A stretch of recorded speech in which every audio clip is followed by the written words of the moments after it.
Hello, everyone. I'm Rose Gerber, the Director of Patient Advocacy and Education for the Community Oncology Alliance. Thank you so much for joining us today. We have an incredible guest. We always have incredible guests, but she's incredible. Carla Tardif from Family Reach, who many of you know. If you don't know her, you've definitely heard about her. If you don't know her name, you've definitely heard of the organization Family Reach. She's the Chief Executive Officer, and she's going to be giving us tremendous insight into a topic that affects so many individuals, cancer patients specifically. And I'm really excited to go over today's bullet points that she'll be covering. If we can advance the next slide, please. Well, first, I always give you a couple of updates related to COA or to CPAN. And some of you may have noticed that we're doing this advocacy chat a week earlier than usual. And that's because next week in our normal advocacy chat time slot, we're going to be hosting one of COA's signature events, and that's the Community Oncology Alliance State of the Union. And during that event, we have our executive director and other leaders from COA talking about what's going on in the greater community oncology landscape. So I encourage you to register for that event, or if you need a registration link, you can reach out to me or someone on the COA team. As I mentioned, Carla Tardif is a CEO of Family Reach. And during her presentation today, she's going to give us some insight into the overview of who they are as an organization. A focal point is the financial distress of cancer. Some of you have heard different words to describe this. Financial toxicity is one that you may be familiar with. She's really going to personalize this and talk about the patient and family impact, and again, and how our organization assists. She's going to give us resources and financial support information. And a fourth component that she'll be talking about as well is what her team is doing to measure the outcomes and success of their program. So Carla, thank you so much for being with us today. We're excited to learn from you. Next slide, please. Thank you, Rose. And Carla, just before you jump into your presentation, we always love to get the people part of the experience. So if you can share some highlights of your professional experience and anything that you would like to share about your personal life, that's where it gets really interesting. Hobbies, anything you want to talk about, would love to know who you are before you start to tell us about how you head this organization. Awesome. Well, I think the most important thing to know about me is that I do this work. So I do this work because it was a deathbed promise to a dear friend of mine from college. So I did not set out in my career to address the financial crisis of cancer. Instead, I lost a friend. He and I went to Syracuse together. His name was Pat Kelly. He played football for, he went on to the pros. So he played in the NFL for the Jets and the Broncos. He and I used to do big fundraising events together. We were always into giving back and philanthropy. And then he got brain cancer, and he was treated at Memorial Sloan Kettering. And during his treatment, he would bring Jet players through to visit the kids. And he kept calling me to say, Carla, they're not talking about cancer. They're talking about the fact that they have no heat. They're talking about the fact that there's a repo guy in the driveway, and the neighbor called and said, do not come home. So literally 2 weeks before he passed away, I was visiting him. I was holding his hand. He said, look me in the eye and promise me you are going to fix this problem. So I promised I would, Rose, having absolutely no idea what I had just done. I think had I known, I might have thought twice. This is a really big problem. But that's why I'm here, that I am fiercely devoted to solving this problem. Amazing, Carla. Thank you. You can go ahead and advance the slides, Drew. Thank you. So I want to say thank you. Thank you for shining a spotlight on the financial crisis of cancer. It is a conversation that there is so much fear and so much shame in talking about, but the reality is it has a direct role in your ability to access care, adhere to treatment, and take care of your family. So this conversation is so important so that we can normalize it, so that we can insert it earlier on in the diagnosis, and so that we can let people know there are resources. There are so many resources. There is help, but the first thing you have to do is have the courage to speak up. And we recognize that that takes a lot of courage. But there are people here, not just me, hundreds of us who have devoted our lives to addressing the financial crisis of cancer. Please call on us. Please let us help you. As you know, my name is Carla Tardif, and Family Reach has been around for 25 years. And we were founded by two families out of Parsippany, New Jersey, who lost a child to cancer. They, like my friend Pat, saw firsthand what families were going through outside of cancer. Like, you have your medical care team and you're in the hospital and you're being taken care of, but they were hearing conversations like Pat did, husband and wife fighting, they didn't have enough money to get out of the parking garage, or just the everyday outside of cancer conversations. So they started Family Reach 25 years ago, which is also really interesting to think. For 25 years, this has been a problem. People are starting to talk about it now, but this is not a new problem. It is getting worse, but it is not new. They brought me on as a consultant 14 years ago because I told them my story about Pat and because they wanted to scale. So for 14 years, that has been my sole focus. And where we were just partnered with 2 hospitals, we are now in over 850 hospitals. So I'm excited to talk to you today about the problem, and I'm really going to dig in to that, and then about our solutions. And I'll just leave you with this in my introduction, is that I'm really excited because I actually feel like we're just getting started now that people are talking about it. Yeah, Next Carla, slide. just really quick, thank you for saying that about how long this financial need has been a topic.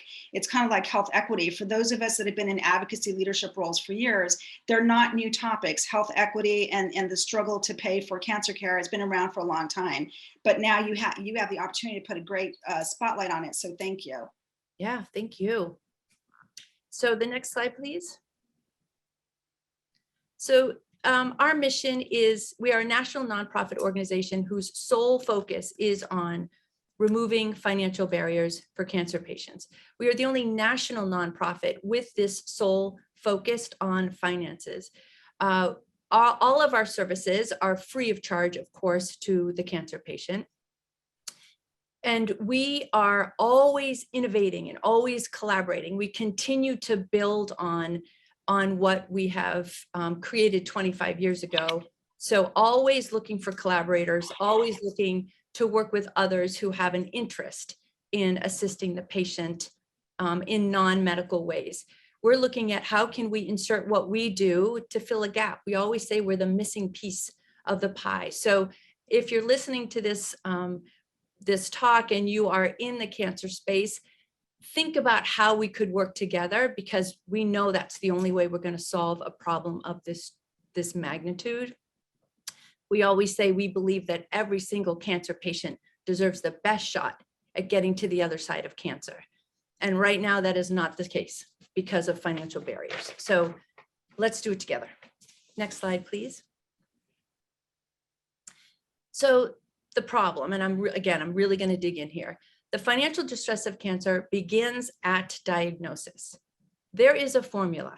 When cancer strikes a family, often work is interrupted. If it's a parent or an adult that has cancer, they're missing work. They might not even be able to work at all. If a child is diagnosed with cancer, one parent stops working to care for that child. The minimum pediatric cancer diagnosis or treatment is 2 years. So income is dramatically cut. If you have a single parent household, income is cut by 100%. On top of that is all of these added out-of-pocket expenses that you don't plan for. Travel back and forth to the hospital, parking, childcare for your other children, meals outside the home. So your out-of-pocket expenses increased, your insurance, deductibles, copay, and then the cost of care.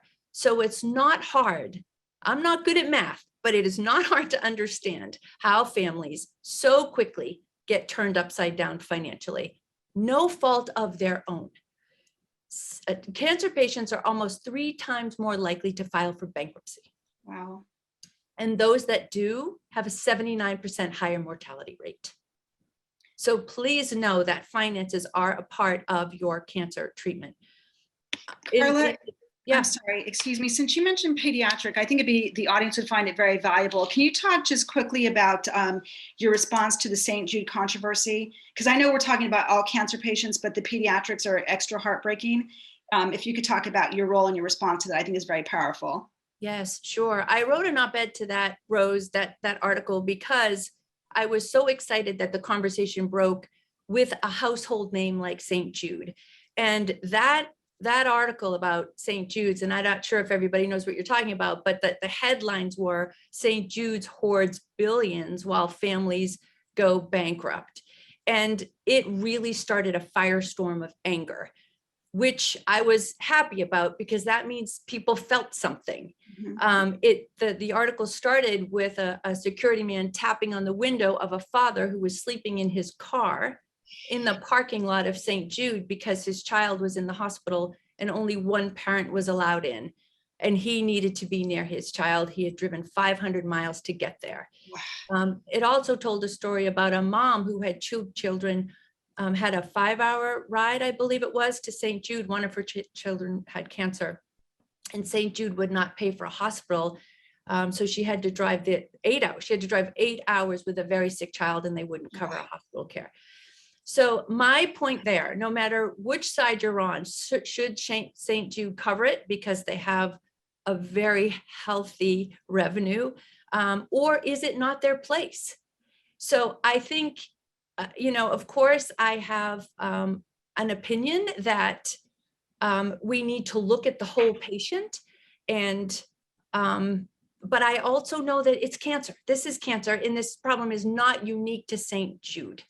So one of the things you're going to hear me talk about is how we need to work together with the medical care facility to look at that whole patient. Did that answer? I think what it does, it does. And I think what it does is obviously they've also done great work, and it just stimulates conversation. It stimulates the thought process. Right. And like I said, a household name like St. Jude to be in the headlines like that, Powerful. It's really powerful and needed. So, and I don't think it's the end of stories like that. But again, that's cancer. It's not just St. Jude. That's what we see across the country. And more than 50% of families with cancer are at risk of homelessness, food insecurities, and have trouble accessing, because of travel, accessing their care. So I talk to so many biopharma partners about all of the incredible work they're doing in cancer research, delivering cures. I visit hospitals all over the country. The cancer care facilities are absolutely incredible. But if patients can't get there, or if they're not filling their prescriptions, or if they're coming home to a cold home because their utilities have been shut off, or if they can't get to a trial because of finances, all of the brilliant work being done in science doesn't matter. I'm always saying that science is far outpacing the patient journey. And that's what we are focused on today, just narrowing that gap. Next slide, please.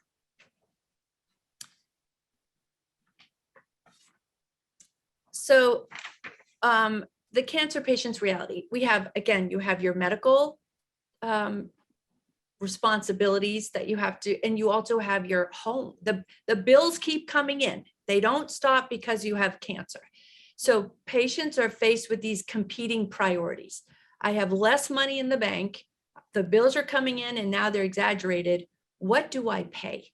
So we hear families say all the time about they're just making choices about what to pay. And many families have children to think about. I have families who are opting out of treatment. I have families living in their car.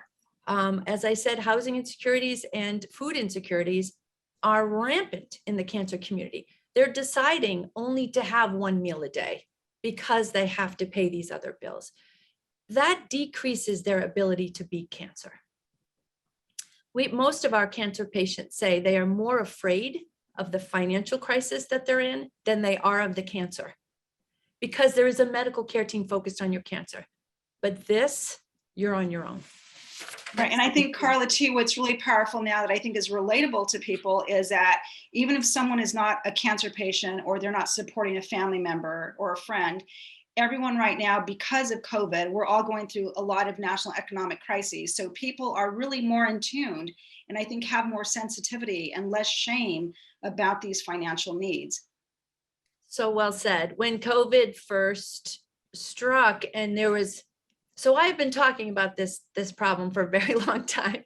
And when COVID struck, all of a sudden, everybody had this fear of getting sick, job loss, housing insecurities, food insecurities, isolation.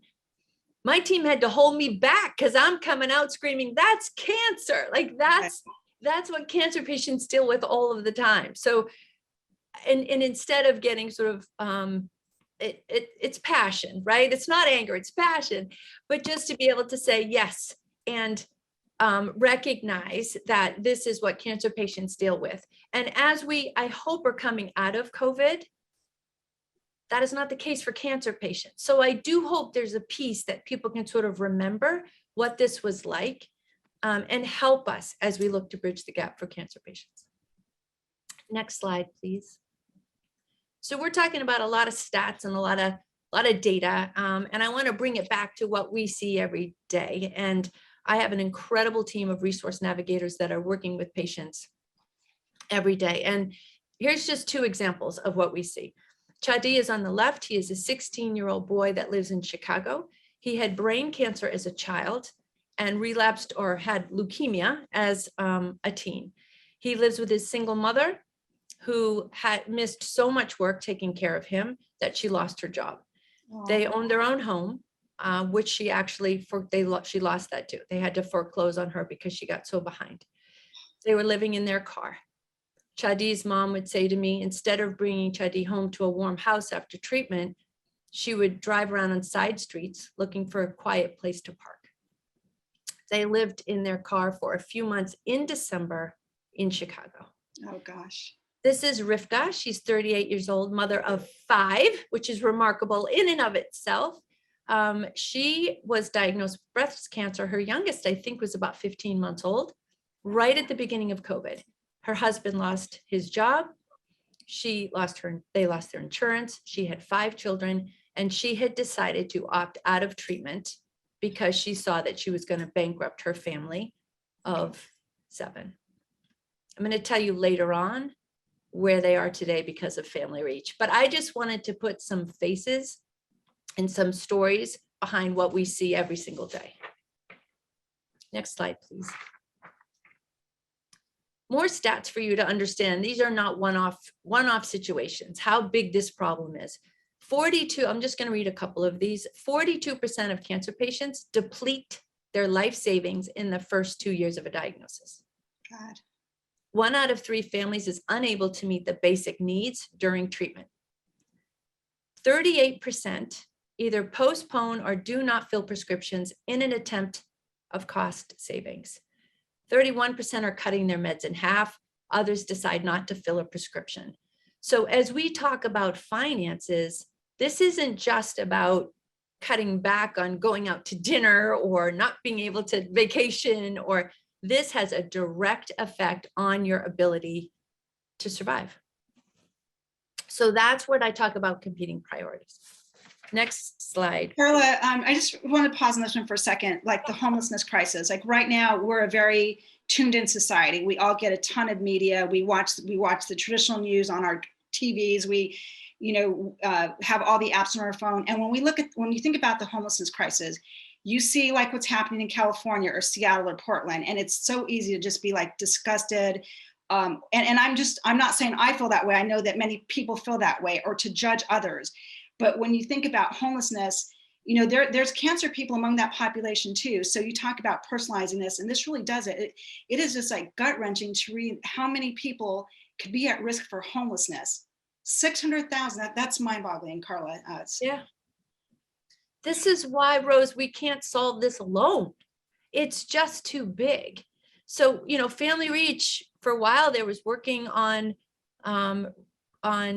getting loan forbearance and and to try to work with banks to say they have cancer. And that was another part of the St. Jude's article. Is St. Jude says we don't charge you, there's no cost to stay here.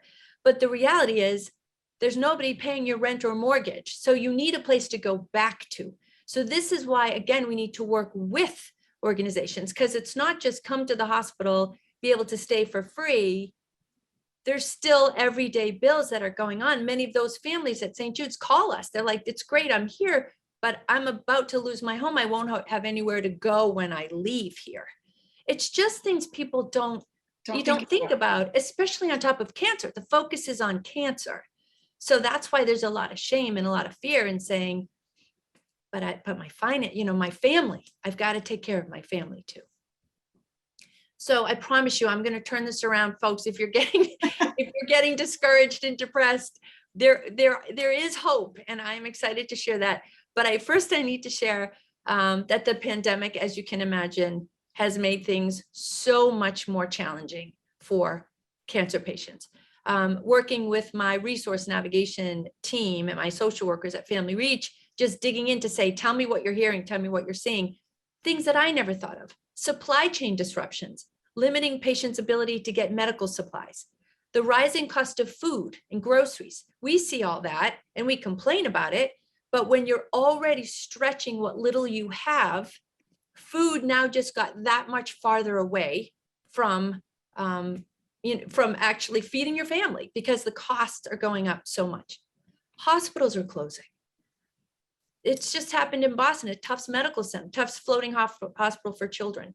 They're closing their doors, and there are many hospitals across the country closing their doors. Those patients in the middle of treatment are now forced to go somewhere else, which requires farther travel, requires an interruption to care. So another reality of the pandemic. And 80% of patients are now reporting uncovered medical costs, which we can understand brings about so much fear. Are they going to stop treating me? Can I not get the treatment? Again, evening the playing field. Can I not get the treatment that others are getting that is available because of finances? So and then just visiting patients in the hospital, because of COVID, many are not able to. We have so many families who now, when school was out, had children at home. They now have to feed them 3 meals a day. And even children going to school now, risk of getting COVID, bringing it back to a home where there's a cancer patient. So the pandemic has just made things so much more challenging. So Family Reach, we are, as I said, we're constantly innovating and constantly responding to these greater needs, keeping our finger on the pulse of what is that patient's non-medical reality. So we have increased our outreach to hospitals, to cancer centers, to say, we are here. We know what cancer patients are experiencing. If you do not use our services yet, please do. Cancer patients need this financial intervention. So we have dramatically increased our hospital partnerships from 550 to over 850 with this very proactive outreach. Improve system efficiencies. So now we can get patients resources within 72 hours of receiving that initial increase. And I will go into what those services are. But we know how important it is to say we're here to help and not have you wonder if that means we can help you or how long are you going to sit and wait. So my IT team, brilliant, made us far more effective and efficient. And then enhanced collaborations and expand our programmatic delivery through nonprofit partnerships. We call it our LIFT network. So we work with other regional nonprofits that are focused on the patient's non-medical journey. And we work with them to say, these are our financial wraparound services that has taken us 25 years to perfect. Please use them for your patients that we wouldn't otherwise reach. Specifically, patients in underserved minority communities.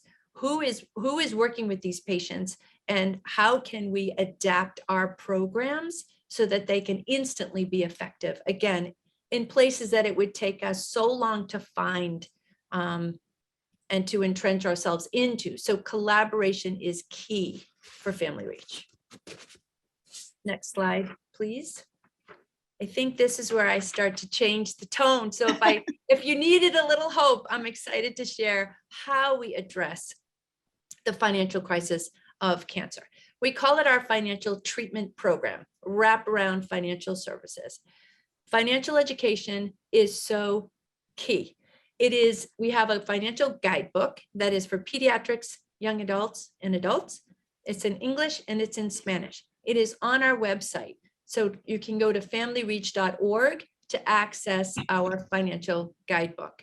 The guidebook will share with you who to ask for help. It gives really important information around Medicare, Medicaid. Is there insurance that is just sitting there for you that you could have? It talks about It gives other family stories, what they did. Are you on a payment plan with the hospital? It gives great initial advice to cancer patients. It also, I would say what is most important, it starts the conversation and it gives you permission to understand that this is nothing you did wrong. And this is what most cancer patients deal with. So this is your first sort of roadmap guidebook. All of our hospital partners disseminate this. Our LIFT network, our nonprofit partners are disseminating it. And again, we have it on our website. Resource navigation, I have a team of licensed social workers and resource navigators that are navigating patients to over 10,000 resources. So when you think this is a problem, I've had cancer. It's a really lonely place to be. So if you think that we don't understand or there's nothing for you, there are so many resources and new ones that came because of COVID. So resource navigation is critical, again, because we couldn't meet this need all on our own. So we're constantly looking up resources that we can help cancer patients lead to. Financial coaching. I am most excited about financial coaching. We have certified financial planners that go through a Family Reach training module. They are volunteer. It is free to the cancer patient. And they get, this is your financial care team that accompanies your medical care team.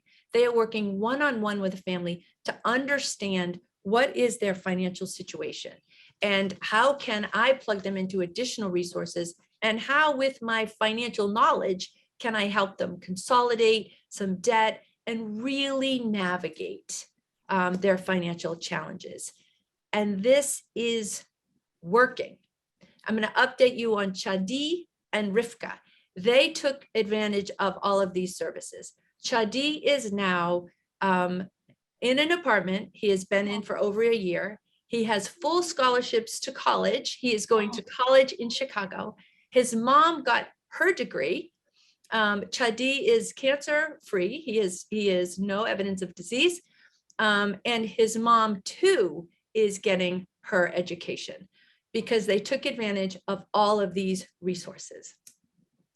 And Rivka, who, as you know, had taken herself off of treatment. She is also now no evidence of disease. They just bought their first home.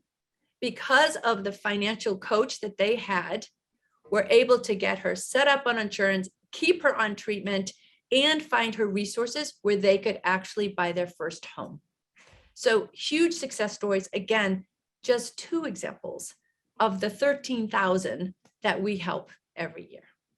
Carla, if we were live, I know we would all be clapping right now because that's incredible. Thank you.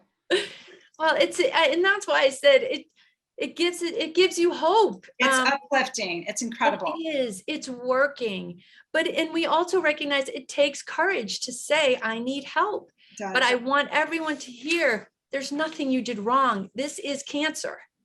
So we're combating it from these wraparound services and lots of partnerships. Next slide, please.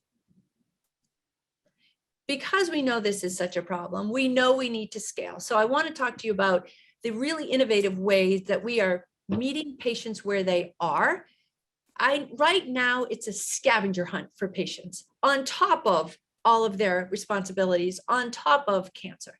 So we are really thinking about how do we mobilize, how do we meet patients where they are, and how do we make this conversation part of the healthcare team so that they don't have to come looking for us. So the financial treatment program, we are looking at 3 different ways. We have pilots going on right now just to figure out the most effective, efficient way to get this out. So the healthcare systems approach, we are piloting a program in Philadelphia where we actually have a Family Reach resource navigator in the hospital. She is sitting with the social workers in that hospital. She's hearing about all of the patients that come in, all of the new patients, and she is lending her expertise to the social workers every step of the way. She is holding lunch and learns and educational meetings for the doctors, for the nurses, for the front desk staff to say, this is what we see. You see their medical side. Here's what we see. And we need to work together to catch every single family and make sure they have the services they need. So this is Jessica is her name. She is our social worker in the hospital. She's got her Family Reach shirt on. She sits in the waiting room. She goes into the infusion room. Wow. She has people slipping her notes. She has one story after another about how she is gaining trust and helping patients to say, we see you, and this is part of treatment. The nonprofit network that, like I mentioned, the LIFT network, I encourage anybody, any nonprofits in this space to please reach out and say, how can we work together? We want to scale these programs. We want you to have access to our financial treatment program, especially if you're serving the underserved community. That's part of our cancer equity initiative, just really thinking who we can partner with to reach patients that we're not currently serving. The Advocacy Collaborative is also really interesting. So now what we're doing is breaking it down by cancer type. So we are partnering with advocacy organizations focused on a certain disease type. They offer wonderful services that we don't offer: psychosocial, trials, legal services that we do not offer, but they do not offer financial wraparound services. Yet many say the number one call into their call centers is for financial distress. So what if we work together? What if that's one-stop shop for the patient? So we have these advocacy collaboratives, and my measurement and evaluation team that you mentioned in the beginning we are collecting data to show what happens when you meet a patient early with these early interventions. What happens, what is unique to each disease? So we want to be experts in the non-medical journey by disease type. So we're partnering with advocacy organizations, our pharma partners are funding it, and together, breaking it down by disease type, we are going to be the experts in the patient's non-medical journey so that we can fine-tune our programs and make sure we are reaching every community with the right service. Next slide, please. So, like I said, it's working. 87% of patients felt that Family Reach support increased their knowledge of available financial resources. Again, it's a lonely place to be. So if we can meet with a patient and just share with them all of the opportunities, and not just send them links to websites to say, click here and see what you could do, really work with them and make sure that they understand all of the services, not just one, but all of the services that are available to them. And as I mentioned, we have over 10,000 resources available. Wow. We partner with 850 cancer treatment centers, and we are throughout the United States. There was a study done at the Levine Cancer Center. It was a 12-month study on our financial coaching program. The results stopped us all. We knew this program was powerful, but the results stopped us in our tracks. Patients who had financial care team, that the financial coaching intervention had a 73% higher survival rate. Wow. Compared to the 46 of the patients who did not get this intervention. It kept them on treatment. It kept them in their homes. It gave them the financial tools they needed to be able to focus on cancer. It's working. And that's why we need to scale. And that's why we need to work with everybody in this space to make sure that everyone has a fair chance at getting to the other side of cancer. Next slide, please.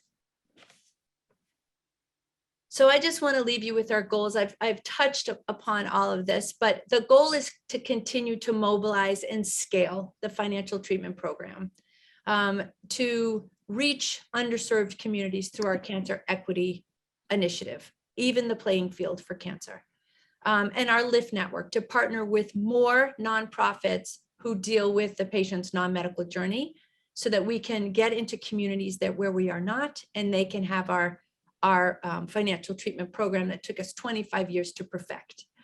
And then to focus on the disease-specific cancer populations.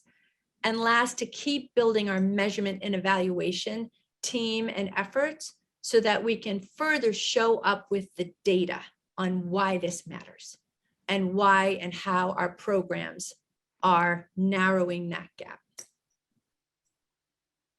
Can you imagine if finances did not play a role in your survival rate.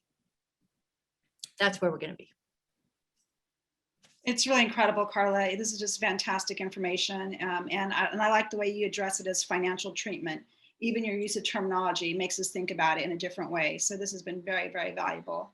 Thank you so much. Yeah, thank you again. Thank you for the spotlight. I think you have one more slide, and then can you just, we'll go to her last slide. And then Carla, I know if you would choose to share where you're going to be going after this, and then I'll stay with our audience for a few more minutes for a couple more highlights, because you keep talking about scaling and getting a lot of collaborators. So I think you have some big news to share. I do have, I do. Well, my last slide is just to say that as I said in the beginning, I feel like we're just getting started. And I think that we are at the intersection of massive change to a problem that has been ignored for far too long. So thank you to everyone who tuned in to hear about it and are interested in being a part of the solution. So the big news is I am in Washington, D.C., got that email from President Biden and Dr. Jill Biden last week saying we are relaunching the Cancer Moonshot. Carla, get to DC. So I am here. I didn't ask any questions. I got to DC. So super excited that the Cancer Moonshot is back and that we have a president that cares so deeply about this space and more importantly about the patient's non-medical journey. He sees the patient. He understands the science needs to advance, but he also recognizes the incredible advancements we've made. And now he's really focused on health equity, financial crisis of cancer, and bringing all the big players together and forcing us to innovate and collaborate, which is exactly what we need to do to solve for this problem. Thank you, Carla. We're so excited. And you really zoned in on what your organization does. And what we do with CPAN, our motive is really to educate patients, survivors, anybody in the oncology space about the value of care for the patient, about resources. And we do that by bringing in people like you who are literally getting emails from President Biden. So thank you so much for sharing all your knowledge with us. And I know you're going to represent us well in Washington. Thank you for being with us today. And I want to also thank all of our audience members. We had a lot of engagement on the chat and Q&A. We will follow up after this call, trying to address your questions, and we'll forward them to Carla and to her team. I also want to encourage all of you to visit the Family Reach website. They have great resources. In 30 minutes, we can't cover everything. Carla happens to also be very modest, but if you go to the media section of the website, there's some great interviews that she's done and talks a lot about her leadership. And within CPAN, what we do is we try to develop all of you as leaders, because leadership can mean being the CEO, or a leader can be a person who's working with another patient one-to-one, leading them through the cancer survivorship journey.